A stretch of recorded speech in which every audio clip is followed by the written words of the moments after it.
Welcome to this explainer. Okay, today we are tackling a universal frustration that has honestly plagued kitchens, lunchboxes, and fruit bowls for generations.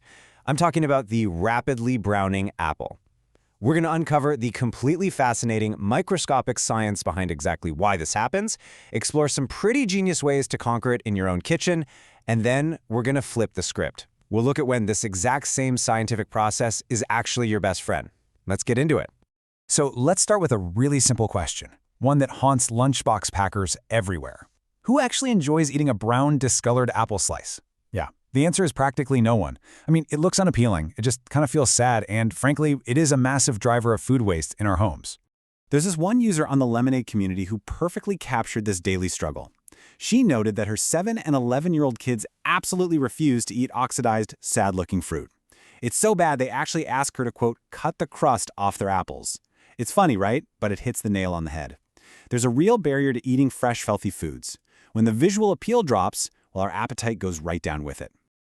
Section 1. The Science of Oxidation. Let's look at the microscopic battle happening right there on your cutting board, because to defeat the enemy, we first have to understand it.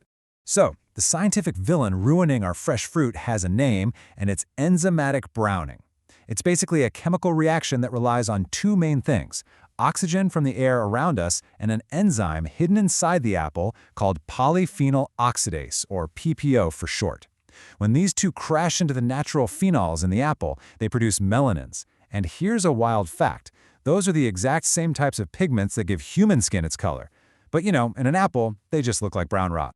Let's see how this chemical chain reaction actually builds step by step. When an apple is whole and untouched, the PPO enzyme and the phenols are locked away in separate compartments within the plant's cells. But, step 1, the exact second you cut, bite, or drop that apple, you smash those cell walls, exposing the flesh to oxygen. Step 2, the PPO enzyme mixes with the phenols and oxygen, and it oxidizes them into these highly reactive compounds called quinones. Finally, step 3, these quinones polymerize. That essentially means they link together in a rapid chain reaction and boom, you get those dark brown melanin pigments popping up all over the surface of your fruit.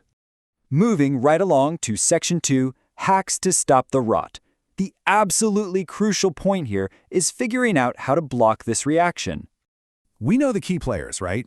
The enzyme, the phenols, and the oxygen. If we can interrupt literally just one of those, we stop the browning. And the online food community has come up with some incredible hacks to do exactly that. Let's compare the top kitchen solutions and how they actually work. First up, the saltwater soak. Just half a teaspoon of salt per cup of water. This acts as a physical barrier and messes with the osmotic balance, keeping oxygen away from the surface. The best part, if you rinse it off after a 10-minute soak, you won't even taste it. Then we have lemon juice. This works through acidification.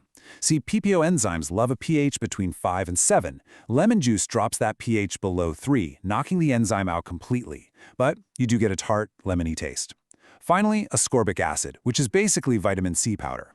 This acts as a powerful antioxidant. It reacts directly with the oxygen way before the enzyme even gets a chance to, stopping the whole process cold with a totally neutral taste. Now, if you don't have salt, lemon, or vitamin C sitting around, people swear by some other pretty creative methods to cut off the oxygen supply. A soak in Sprite or club soda uses carbonation and mild acidity to do the trick. A honey water soak introduces natural compounds found in honey that actually shut down the browning enzyme. You could even coat the slices in a thin layer of cornstarch water to build a physical wall against the air. But my absolute personal favorite, just for its sheer beautiful simplicity, if you've only cut an apple in half, just stick it back together and wrap a rubber band tightly around it.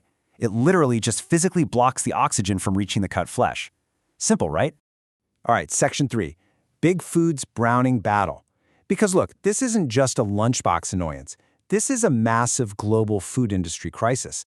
The stakes are way higher than dealing with a picky 7-year-old. Get this. A staggering 50% of produce is estimated to be lost to enzymatic browning. 50%! Think about that for a second. Half of all the water, the intense labor, the transportation that goes into growing crops like apples, potatoes, and bananas, just lost. It creates a massive economic and environmental waste problem, all because of this one little enzymatic reaction. To tackle this huge macro problem, the agricultural industry went high-tech. They engineered something called the Arctic apple. Instead of just slapping a barrier on the outside of the apple, they went straight to the genetic source. Using genetic modification, scientists figured out how to completely silence the expression of that problematic PPO gene. So, without the polyphenol oxidase enzyme even existing in the fruit to begin with, the apple just doesn't brown when oxygen hits it. It's a completely fascinating technological solution to an age-old biological problem. And that brings us to section 4, when browning is delicious. Okay, get ready for a plot twist. Up until now, we've treated browning like the ultimate enemy of the apple. But browning isn't actually always a bad thing. In fact, in the culinary world, it's often the exact thing we are chasing. Let's contrast our villain, enzymatic browning, with our culinary hero, non-enzymatic browning. While enzymatic browning is triggered by oxygen and enzymes and leaves us with what looks like rotting fruit, non-enzymatic browning is driven by heat. And it's this heat-driven reaction that creates the absolute best, most delicious flavors in cooking and baking. When we apply heat to food, two magical things happen. First up, caramelization. This is the pyrolysis, or thermal decomposition, of sugar. When you heat up the natural sugars in an apple, they literally break apart and form brand new, complex chemicals that give us that rich, nutty, unmistakable caramel flavor. Second, we have the Maillard reaction. This kicks in when amino acids react with reducing sugars under high heat. It's the exact same reaction that gives us the golden crust on a fresh loaf of bread, that perfect sear on a steak, and the beautiful roasted notes in your morning coffee. And this science is exactly why we actively harness non-enzymatic browning to create some incredible fan-favorite desserts. Think about it.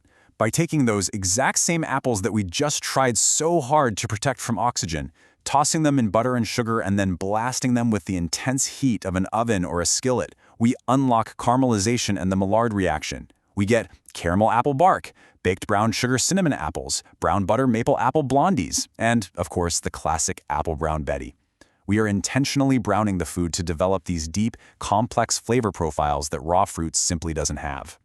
So, armed with all this scientific knowledge, how are you going to tackle your next apple? Will you use the saltwater hack to defeat the PPO enzyme and keep your slices pristine for a lunchbox? Or will you embrace the chemistry of heat, skip the lemon juice entirely, and intentionally trigger non-enzymatic browning for a mouth-watering dessert? The choice and the science is now in your hands. Thanks for joining me for this explainer, and hey, happy snacking!